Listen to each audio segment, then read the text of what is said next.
আসসালামু আলাইকুম। আশা করি সবাই ভালো আছেন। ঋতু পরিবর্তনের এই সময়ে শীত বিদায় নিয়ে কড়া নাড়ছে গরম। সাধারণ মানুষের জন্য গরম যতটা না কষ্টের, একজন গর্ভবতী মায়ের জন্য তা তার চেয়েও অনেক বেশি চ্যালেঞ্জিং। কারণ গর্ভাবস্থায় শরীরের তাপমাত্রা এমনিতেই একটু বেশি থাকে।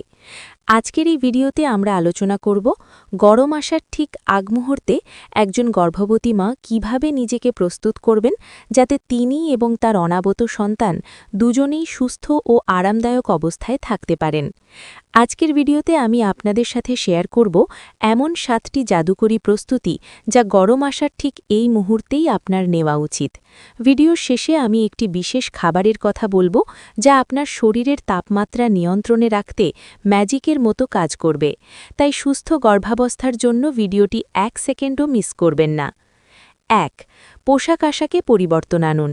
গরম আসার আগেই আপনার আলমারি বা ওয়ার্ড্রোব থেকে ভারী এবং সিনথেটিক পোশাকগুলো সরিয়ে ফেলুন। সুতির পোশাক। এই সময়ে হালকা রঙের ঢিলেঢালা সুতির পোশাক সবচেয়ে আরামদায়ক। সুতি কাপড় ঘাম শুষে নেয় এবং শরীরে বাতাস চলাচলে সাহায্য করে। রঙের নির্বাচন। গাঢ় রঙের পোশাক তাপ শোষণ করে বেশি, তাই হালকা নীল, সাদা বা হালকা গোলাপি রঙের পোশাক বেছে নিন। অন্তর্বাস। গর্ভাবস্থায় অন্তর্বাস যেন অবশ্যই আরামদায়ক এবং সুতির হয় সেদিকে খেয়াল রাখুন। 2. হাইড্রেশন বা পানি পানের অভ্যাস। গরমে গর্ভবতী মায়েদের হাইড্রেশন বা পানি শূন্যতা হওয়ার ঝুঁকি খুব বেশি থাকে। এটি মাথা ঘোরা, কোষ্ঠকাঠিন্য, এমনকি সময়ের আগে প্রসব বেদনা বা প্রিটার্ম লেবারের কারণ হতে পারে। লক্ষ্য নির্ধারণ। প্রতিদিন কমপক্ষে 3 থেকে 4 লিটার পানি পান করার অভ্যাস এখন থেকেই শুরু করুন। অন্যান্য পানীয়। শুধু পানি ভালো না লাগলে ডাবের পানি, তাজা ফলের রস এবং লেবুর শরবত খাদ্য তালিকায় রাখুন, তবে বাইরের খোলা শরবত বা কোল্ড ড্রিঙ্কস এড়িয়ে চলাই ভালো। 3. খাদ্যাভ্যাসে পরিবর্তন। শীতের ভারী খাবার বা অতিরিক্ত তেল মশলাযুক্ত খাবার এখন থেকেই কমানো শুরু করুন। সহজপাচ্য খাবার। গরমে হজম শক্তি কিছুটা কমে যায়, তাই পাতলা ঝোল, সবজি এবং সহজপাচ্য খাবার খান।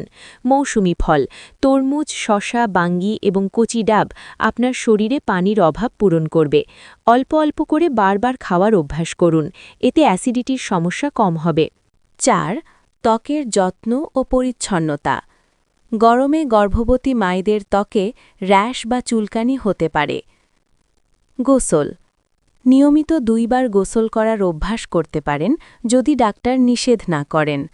হালকা কুসুম গরম বা স্বাভাবিক তাপমাত্রার পানি ব্যবহার করুন। সানস্ক্রিন।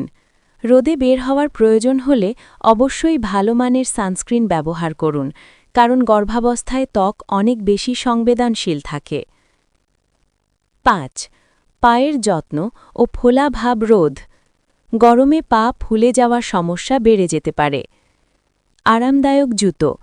হিল বা আটশাট জুতো বাদ দিয়ে ফ্ল্যাট এবং নরম জুতো ব্যবহার করুন। পা উঁচুতে রাখা। বেশিক্ষণ পা ঝুলিয়ে বসে থাকবেন না।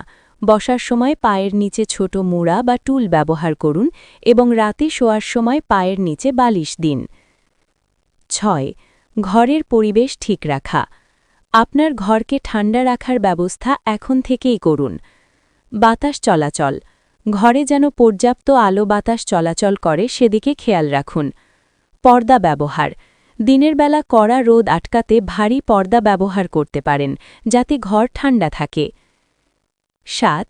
প্রয়োজনীয় কেনাকাটা সেরে নিন। পুরোদমে গরম পড়ার আগেই জরুরি কিছু জিনিস কিনে রাখুন।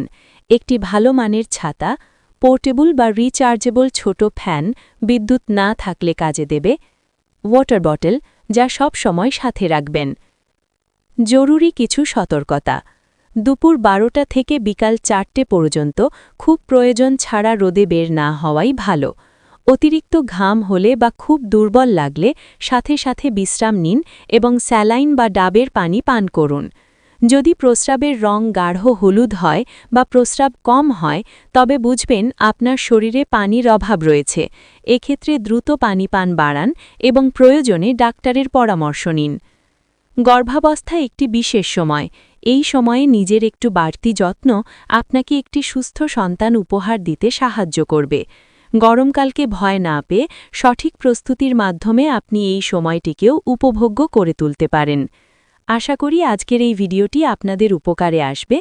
আপনার যদি কোনো প্রশ্ন থাকে তবে কমেন্ট বক্সে জানাতে পারেন। ভিডিওটি ভালো লাগলে লাইক দিন এবং অন্য মায়েদের সাথে শেয়ার করুন। সুস্থ থাকুন, নিরাপদে থাকুন। দেখা হবে পরবর্তী ভিডিওতে। ধন্যবাদ।